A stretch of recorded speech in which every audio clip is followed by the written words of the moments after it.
What's up, everybody? I hope everyone out there is having a great day today. I'm back with chapter 3 of Ken Kratz's book, comparing what he said to Making a Murderer and all the news and information that has come out since both of these things have been released.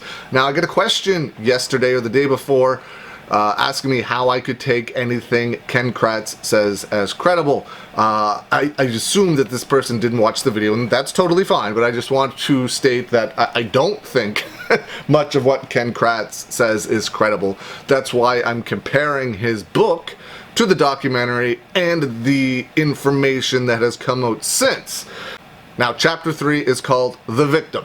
Ken Kratz states, "We didn't see much of Teresa Halbach in Making a Murderer, but that's fine. The documentary wasn't about her, but this book is in part dedicated to her memory."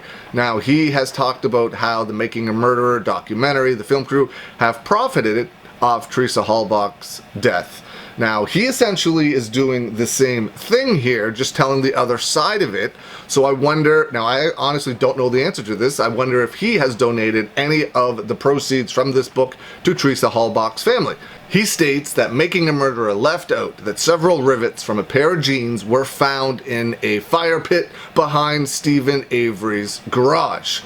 Now, they did leave that out, but they did state that there were bones found in the fire pit. So if I had to choose which would be a bigger deal, definitely bones, in my opinion, would be a bigger deal over jean rivets. I'm not a forensic scientist, I'm not a criminalist, I'm not any of those things, but I would assume if you had to choose one of the two things to put in a documentary, if you're forced to choose between jean rivets and bone for information in the documentary, you're going to go with bone every time. That seems like a much more important piece of information. I don't know. He says, Ken Kratz states that Stephen Avery was not willing to give his own information when calling Auto Trader that day, but instead gave his sister's information, which makes sense to me because it was his sister's vehicle he was selling in Auto Trader and getting pictures taken of. It wasn't his vehicle. So to me, it would kind of make sense that he would give his sister's information and not his own.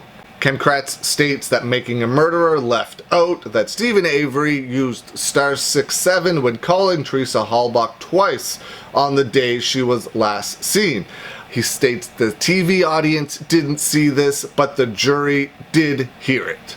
Ken Kratz states that Teresa Halbach has been to the Avery lot a few times before, and the last time Avery answered the door in a towel, which Ken Kratz states she thought was creepy, and that's why Stephen Avery didn't give his own name or information and blocked his number when contacting her. Clearly, once she got the address of the place she was going to, she knew it was the Avery lot.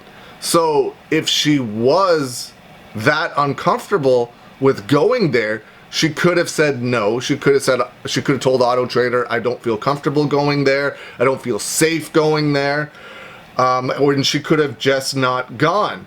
And especially since Ken Kratz states that this was going to be one of Teresa Halbach's last shoots she did for Auto Trader because she was leaving that line of work. So it wouldn't have made that big of a deal if she missed or didn't go, especially because she didn't feel safe or comfortable. Ken Kratz states that Making a Murderer left out that they recovered Teresa Halbach's phone, camera, and PDA from Avery's burn barrel on November 6th. Okay, but that doesn't mean that Stephen Avery put it there. It means whoever committed the crime put it there. Ken Kratz states that her phone wasn't used after 2:41 p.m. on the day she went missing, and the last call to the phone that went unanswered was at 4:35 p.m. By Stephen Avery. Ken Kratz states Avery was calling it because he believes that he was trying to make sure that the phone was destroyed, and this time he called it without using star 67 because he had already thrown it in the burn barrel. So why would you, if you watch the phone being thrown in the burn barrel, why would you call it. Common sense would tell you this phone is not going to work. Many people believe, including Stephen Avery, states that Teresa Halbach left the Avery property. So she was there, took the pictures, gave him the bill, and then left. Maybe he called her at 4:35 after she had already gone because he had another question or something along those lines. There are a lot of different reasons why he could have been calling her at 4:35. Why jump to the conclusion that he was calling her and to make sure that the phone was destroyed? It's a bit of a leap.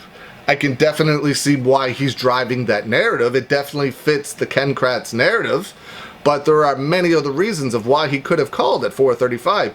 She could have forgot something. He could have had another question. Anything. But this is the first real chapter where he starts getting into the evidence, which I find very interesting to see the things he's saying. Hope you're all having a great day today, and I will see you again soon.